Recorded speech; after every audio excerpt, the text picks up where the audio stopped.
நான் அதான் அந்த கதை கேட்டோடனே எங்கள் அப்பாவோட சட்டை வாசனை அடிச்சது எனக்கு. ஏன்னா அவர் அந்த ஸ்பரிசத்தில் ஒரு ஒரு ஒரு கவிதையை மொழிபெயர்த்து அந்த மொழிபெயர்ப்பை படமாக்கின மாதிரி எனக்கு வந்து ஒரு ஒரு ஃபீல் வந்துச்சு. ஏன்னா நம்ம ஒரு அப்பா வந்து அந்த டீனேஜ் ஆனதுக்கப்புறம் அந்த பசங்கிட்ட இருந்து அந்த விலகின அந்த ஸ்பரிசத்தை அவர் வந்து அந்த ஸ்பரிசத்துக்காக ஏங்குறாரு. ஆனால் அதுக்காக எந்த காரணமும் கிடையாது, இவருக்கு அதுக்கு எந்த காரணமும் இல்லாமல் இருக்கார். ஸோ இப்படி இந்த அந்த கதாபாத்திரத்தோட தன்மையை சொன்னது இருக்குல்ல சார், அது வந்து சொல்கிற போது எனக்கு ஓகே, அதை வந்து நீங்கள் அந்த ஸ்க்ரீனில் கொண்டு வந்தது தான் சார்.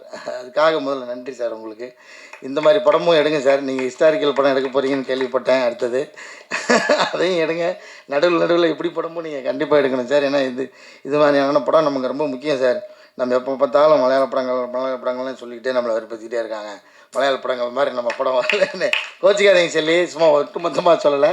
நிறைய அப்படி ஒரு பொதுவான வதந்தி ஒன்று இருக்குது, நான் இல்லைன்னு சொல்லலை. நான் மட்டுமா சொல்கிறது, இண்டஸ்ட்ரி ஃபுல்லாக எல்லாருமே சொல்லிட்டு இருக்காங்க.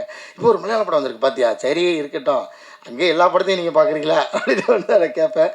பட் எனக்கும் ரொம்ப மலையாள படங்கள் நிறையா பிடிக்கும். அதுலேருந்து நிறைய ரெஃபரன்ஸ் எல்லாம் நான் வந்து படம் பார்த்துருக்கேன், அதெல்லாம் எதுவும் சொல்ல. அந்த மாதிரி நம்ம அந்த மலையாள படங்களவே நம்ம சொல்லிக்கிட்டே இருந்ததுக்கு, அந்த மாதிரியான படங்கள் எடுத்ததுக்காக உங்களுக்கு நன்றி சார். இதை